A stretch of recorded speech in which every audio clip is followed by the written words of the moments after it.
అందరికీ నమస్కారం అండి. జగద్గురు శ్రీకృష్ణ ఛానల్‌కి స్వాగతం. ఈరోజు శనివారం. శనివారం అంటే వెంకటేశ్వర స్వామికి ప్రీతికరమైన రోజు. ఈ ప్రీతికరమైన శనివారం రోజున వెంకటేశ్వర స్వామి యొక్క కళ్యాణ గాథను తెలుసుకుందాం. కళ్యాణ గాథ వెంకటేశ్వర స్వామి కళ్యాణం గురించి విన్నవారు, తెలుసుకున్నవారు సకల దోష పాప నివారణ జరిగి కోటి జన్మల పుణ్యం కలుగుతుంది. పూర్వం మునులకు నివాస స్థానాలలో శ్రేష్టమైనది నైమిసారణ్యం. దాని యందు వ్యాస మహర్షి శిష్యరత్నమైన సూత మహర్షి నివాసమంటున్నారు. ఆయన శిష్యులకు అష్టాదశ పురాణములను బోధించాడు. ఒకరోజు సౌనకుడు సూతునితో, మహర్షి, మీరు అష్టాదశ పురాణాలను చాలా చక్కగా వివరించారు. కానీ నాకు ఒక సందేహం ఉన్నది. అదేమనగా, కృతయుగములో నరసింహస్సునిగా, త్రేతాయుగములో శ్రీరాముడిగా, ద్వాపరయుగంలో శ్రీకృష్ణుడిగా అవతరించి దుష్ట శిక్షణ చేశారు. మరి ఈ కలియుగంలో శ్రీ మహావిష్ణువు ఎక్కడ అవతరించారో మాకు వివరించి కృతార్థులను చెయ్యండి అని విని మేమంతా తరించగలం అన్నారు. వారంతా, మీరు కోరిన ఈ దివ్యమైన చరిత్ర వివరిస్తాను, శ్రద్ధగా వినండి అంటూ చెప్పసాగారు. నారద మహర్షి ఒకరోజు తన తండ్రి కోసం సత్యలోకం వెళ్ళాడు. ఆ సమయంలో బ్రహ్మ పద్మాసనంలో ఆసీనుడై ఉన్నాడు. సరస్వతీదేవి వీణగానం చేస్తున్నారు. సూర్యుడు, ఇంద్రాది దేవతలు తమ కార్యార్థమై వచ్చి ఉన్నారు. వెళ్ళగానే తల్లిదండ్రులు ఆశీస్సులు తీసుకున్నాడు. సభలోకి వారంతా కొత్త విషయాలు తెలుసుకోవచ్చని కుతూహలంగా ఎదురు చూస్తూ ఉన్నారు. తండ్రి కృష్ణావతారం ముగిసిన తర్వాత ఆ శ్రీహరి అవతరించలేదు. భూలోకంలో పాపాత్ముల సంఖ్య పెరిగిపోతుంది. ఆ లోకంలో దుష్ట శిక్షణ, శిష్టరక్షణకు హరి అవతరించుటకు తరుణోపాయం తెలపండి అన్నారు. నారద మహర్షి, నీవు సంకల్పంతోనే ఎన్నో పనులు చేశావు. ఈ కార్యం కూడా నీవే జరిపించు. నీకు ఆశీస్సులు ఎప్పుడూ ఉంటాయి. విజయం సాధించు. అంతవరకు ఆ పనిలోనే ఉండు అని దీవించాడు. నారదుడు కర్మోన్యుడైన తండ్రి వద్ద సెలవు తీసుకున్నాడు. కశ్యపాది మునీంద్రులు లోక కళ్యాణార్థం పవిత్ర గంగానది తీరంలో ఒక యజ్ఞం చేసి తలపెట్టారు. ఆ యజ్ఞం చేయటానికి సన్నాహాలు చేస్తున్నారు. నారదుడు అచటకు వెళ్ళాడు. మునీశ్వరులు నారదుని రాకను చూసి సంతోషించి ఆయనను గౌరవించారు. మునీశ్వరులారా, మీరు లోక కళ్యాణార్థం కొరకు చేస్తున్న ఈ యజ్ఞానికి కర్త ఎవరు? త్రిమూర్తులలో ఎవరికి ఈ ఫలాన్ని సమర్పిస్తున్నారో తెలపండి. ఈ విషయంలో నాకు కలిగిన ధర్మ సందేహం నివృత్తి చేయండి అన్నాడు నారదుడు.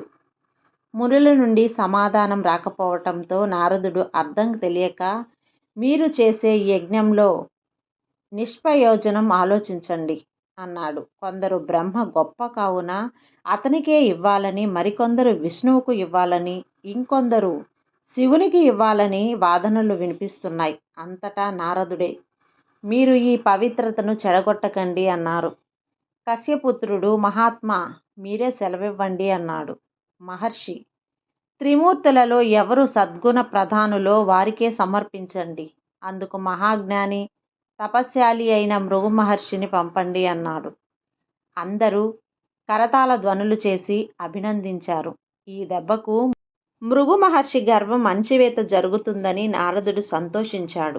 యజ్ఞం యొక్క ఫలం ఎవరికి ఇవ్వాలో పరీక్షించడానికి భృగువు బయలుదేరాడు. ముందుగా సత్యలోకం వెళ్ళేసరికి ఆయన తండ్రి గారైన బ్రహ్మ ఎంతసేపు ఉన్నా తనకు కూర్చోవడానికి ఆసనం ఇవ్వకపోతే భృగువుకి కోపం వచ్చింది. నాకు గౌరవం ఇవ్వలేదు, నేను వచ్చిన పని తెలిసేందుకు ప్రయత్నం చేయలేదు, నాలాంటి పండితుడిని అవమానం చేశారు, కావున నీకిదే శాపం, నీకు భూలోకంలో పూజలు జరగవు అని శపించాడు బ్రహ్మదేవుణ్ణి. ఆ తర్వాత కైలాసం వెళ్ళాడు. అక్కడ శివపార్వతులు నృత్యం చేస్తూ ఉన్నారు. నందీశ్వరుడు, భృంగీశ్వరుడు, చండీశ్వరుడు ప్రథమగణాలు శివనామస్మరణలో మునిగిపోయారు. కైలాస పర్వతమంతా ప్రణవనాదంతో మార్మోగిపోతుంది. భృగువు శివుని ఏకాంత మందిరంలోకి వెళ్ళబోయాడు. ద్వారపాలకులు అడ్డుకున్నారు. అయినా వారి గురించి లెక్క చెయ్యకుండా లోనికి వెళ్ళాడు ఆయన. పార్వతీదేవి భృగు మహర్షిని చూడగానే పక్కకు వెళ్ళిపోయింది. శివుడు భృగువును చూసి, నీవు బ్రహ్మవంశంలో పుట్టావు, సకల శాస్త్రాలు వేదాలు చదివిన వాడివి, మహా తెలివైన వాడివి. కనీసం మర్యాదలు తెలియకపోవటం సిగ్గుచేటు అని త్రిశూలం పైకెత్తాడు. పార్వతీదేవి అడ్డుకున్నది. భృగువు కోపించి, నేను వచ్చిన పని తెలుసుకునేందుకు ప్రయత్నం చేయలేదు. పైగా నన్ను శిక్షించాలని అనుకుంటున్నారు. కావున నీకిదే నా శాపం. నీ రూపానికి బదులుగా శివలింగం పూజలందుకుంటుంది అని అక్కడ నుండి వైకుంఠం వైపు వెళ్ళిపోయాడు. సత్యలోకం బ్రహ్మలోకాలలో తనకు గౌరవం ఇవ్వకుండా తననే కోపించినందుకు ఆగ్రహం మీద వైకుంఠానికి వెళ్ళాడు. అక్కడ అంతా భోగభాగ్యాలను పుట్టినిల్లుగా లక్ష్మీప్రదమైన నయన నందకారంగా ఉంది. భృగువు వెళ్ళేసరికి నారాయణుడు శేషునిపై శయనించి ఉన్నాడు. లక్ష్మీదేవి ఆయన పాదసేవ చేస్తున్నది. వారిరువురు భృగువు రాక తెలియనట్లు ఉన్నారు. అసలే అవమాన భారంతో సతమతమవుతున్న భృగువు వేగంగా వెళ్ళి విష్ణు వక్షస్థలంపై తన కుడికాలితో తన్నాడు. నిర్ఘాంతపోయిన లక్ష్మీదేవి కిందికి దిగింది. నారాయణుడు ఒక్క ఉదుటున దిగి ఆయనను శేషతల్పంపై కూర్చోబెట్టి, మహర్షి, నా ఆభరణములు తగిలి నీ కాలికి గాయమైనదేమో అని పాదములు ఒత్తుతూ ఆయన అరికాలిలో ఉన్న జ్ఞాననేత్రం చిదిమివేశాడు. మహర్షి, మీరు గొప్ప తపస్సంపన్నులు. మీరు ఏ కార్యార్థం వచ్చారో తెలియజేయండి అన్నాడు. అనుభవ, మీ పట్ల నా అనుచిత ప్రవర్తనకు సిగ్గుపడుతున్నాను. నన్ను క్షమించు అని వేడుకున్నాడు. మేము జరుపుకునే యజ్ఞఫలం మీరే స్వీకరించి మమ్ము ఆనందింపజేయండి అని కోరాడు. విష్ణువు అంగీకరించాడు. ఆ వివరాలు కనుక్కొని ఆ యజ్ఞం పూర్తి అయ్యేసరికి వచ్చి ఆ ఫలం తీసుకుంటానని చెప్పాడు. భృగువు నైమిసారణ్యంకు వచ్చి జరిగిందంతా చెప్పి ఆ నారాయణుడే సత్వగుణ సంపన్నుడు అని తెలిపాడు. మృగువునకు మాట ఇచ్చినట్లుగా హరి యజ్ఞం చివర యజ్ఞగుండము నందు ప్రత్యక్షమై యజ్ఞఫలాన్ని స్వీకరించాడు. తర్వాత వైకుంఠానికి వెళ్ళిపోయాడు. నారాయణుని వక్షస్థలం, లక్ష్మీ నివాసం అక్కడ మృగు మహర్షి తన్నినా అతనిని కోపగించలేదు. పైగా క్షమాపణ కోరాడు. ఇది ఆమె అలుకకు కారణమైంది. ఇది ఆమె అవమానంగా భావించింది. 14 భవనాలకు అధినేత, 33 కోట్ల దేవతలకు దేవదేవుడు, 84 లక్షల జీవరాశులకు రక్షణకర్త అయిన నారాయణుడు ఇలా చేయటం భరించలేక ఆవేదన వ్యక్తం చేశారు. లక్ష్మి, భృగు మనకు బిడ్డ లాంటివాడు, పైగా మన భక్తుడు. పిల్లలు చేసిన తప్పులు తల్లిదండ్రులు క్షమించినట్లే మన భక్తుల తప్పులు మనం మన్నించాలి కదా అన్నారు అనునయిస్తూ. మీరు మాటల మేధావి. మీరెన్ని చెప్పినా నా మనసు నొచ్చుకుంది. మన రుణానుబంధం నేటితో సరి. ఇక నేను ఇచట ఉండలేను, వెళ్ళిపోతున్నా అని చెప్పి నన్నింత అవమానించిన ఆ మృగువును వదిలిపెట్టను. అతన్ని మనల్ని వేరు చేసిన దుర్మార్గుడు. ఆ మృగువుకు, అతని బ్రాహ్మణ జాతికి ఇదే నా శాపం. బ్రాహ్మణ జాతి వారు రుద్రులై విద్యను నమ్ముకొని జీవించెదురుగాక అని శపించింది లక్ష్మి. నారాయణుడు ఎంత చెప్పిననో వినిపించుకోకుండా అక్కడి నుంచి వెళ్ళిపోయింది. ఆమె అచటి నుంచి కొల్హాపూర్ వెళ్ళిపోయింది. అక్కడే ఆమె తపం ఆచరిస్తూ సాగింది. నారాయణుడు భూలోకంలో ప్రవేశించి లక్ష్మీ లక్ష్మీ అంటూ వెతకసాగాడు. కనిపించే జంతువులతో ఆమె గురించి వాకబు చేస్తూ చెట్లనక, పుట్టలనక, కొండలనక, కోనలనక పిచ్చివాడై తిరుగుతూ ఉన్నాడు. ఇలా అరణ్యాలు పట్టుకొని తిరుగుతూ తిరుపతి సమీపంలో లక్ష్మి గురించి తపస్సు ప్రారంభించాడు. అప్పుడు ఆకాశవాణి సువర్ణముఖి నది తీరంలో తపమాచరిస్తూ, అప్పుడు నీ కోరిక తీరుతుంది అని వినిపిస్తోంది. అక్కడ తపస్సు చేసి అక్కడ నుండి తిరుమల ఆది వరహ క్షేత్రాన్ని చేరి ఓ చింత చెట్టు కింద గల పుట్టలో చేరి లక్ష్మిని ధ్యానం చేస్తూ తపమాచరించుకోసాగారు. లక్ష్మీ నారాయణు లేక వైకుంఠం కల విహీనమైంది. ఈ విషయం తెలుసుకున్న నారదుడు సత్యలోకం వెళ్ళాడు. తన తండ్రి గారైన బ్రహ్మ దగ్గరకు వెళ్ళి, తండ్రి, మీరు చెప్పినట్లు శ్రీవారిని భూలోకం వెళ్ళేటట్లు చేసి లక్ష్మీనారాయణులను వేరు చేశాను. ఎప్పుడు ఐశ్వర్యంతో కలకలలాడుతూ ఉన్న వైకుంఠం దారిద్ర్యంలో మునిగిపోయింది. లక్ష్మీమాత కొల్హాపురిలో తపమాచరించుకుంటుంది. నారాయణుడు వెంకటాచలంలో పుట్టలో శుష్కించి ఉన్నారు. వీరే, మీరు ఎలాగైనా ఆయనను కాపాడండి అని ప్రార్థన చేశాడు. సరే నారద, ఈ విషయం లక్ష్మీదేవికి వెళ్ళి చెప్పు అని నారదుణ్ణి పంపించింది. తర్వాత ఆయన శివుని వద్దకు వెళ్ళాడు. నారాయణునికి మనం ఆహారం ఇవ్వాలని, నిర్ణయించుకున్నాం. మన ఇద్దరం ఆవు దూడలుగా మారి ఆయనకు క్షీరాన్ని ఇచ్చి బాగుంటుంది. అది నాకు అనిపించింది, అందుకనే మీతో చెప్పాను. శివుడు ఈ మాటను అంగీకరించాడు. నారదుడు లక్ష్మి వద్దకు వెళ్ళి, అమ్మా, ఐశ్వర్యానికి ఆనవాలైన మీరు నారచీరలు ధరించి సామాన్య స్త్రీ వలె తపస్సు ఎందుకు చేస్తున్నారు అన్నాడు. నారద, నేను భృగు మహర్షి చేసిన అవమానం మర్చిపోలేదు. అందుకే ఈ తపస్సు అందమే. తల్లి, అక్కడ నారాయణుడు నిద్రాహారాలు మాని నిన్ను కలవరిస్తూ శేషాచలం అడవుల్లో ఒక పుట్టలో ఉన్నారు. మీరు బ్రహ్మరుద్రులతో వెళ్ళి ఆయనను కాపాడండి అని చెప్పి వెళ్ళాడు. అతను నారాయణుని స్థితికి కాసేపు చింతించింది లక్ష్మి. తర్వాత బ్రహ్మరుద్రులను ప్రార్థించింది. వారిరువురు వెంటనే ఆమెకు ప్రత్యక్షమై లక్ష్మీదేవి చెప్పింది విన్నారు. తగిన సలహా ఇమ్మని, జగన్మాత, మేము ఆవు దూడలుగా మారుతున్నాము, మాకు తగిన సలహా ఇమ్మని కోరారు. మీరు గొల్లబామ రూపంలో వచ్చి మమ్మల్ని చంద్రగిరి రాజైన చోళరాజుకు విక్రయించండి. మేము క్షీరాన్ని నారాయణునికి ఇస్తామని చెప్పారు. బ్రహ్మ ఆవుగాను, శివుడు దూడగాను, లక్ష్మి గొల్లబామ వలె మారినారు. అంతటా లక్ష్మి ఆవు దూడతో చంద్రగిరి రాజైన చోళుని కలిసి ఆవు దూడను చూపి, రాజా, ఇవి మీ ఉత్తమ జాతికి చెందినవి. సామాన్య ప్రజలు వీటిని పోషించలేరు. కావున మీరు తీసుకుని తగిన ధనం ఇవ్వండి అని చెప్పింది. ఆ రాజదంపతులకు దూడనిచ్చినది. తగిన ధనం ఇచ్చి లక్ష్మిని పంపివేశారు. రాజు పశువుల కాపరిని పిలిచి ఆ ఆవును శ్రద్ధగా మేపి పాలు పితికి అంతఃపురానికి పంపు అని చెప్పాడు.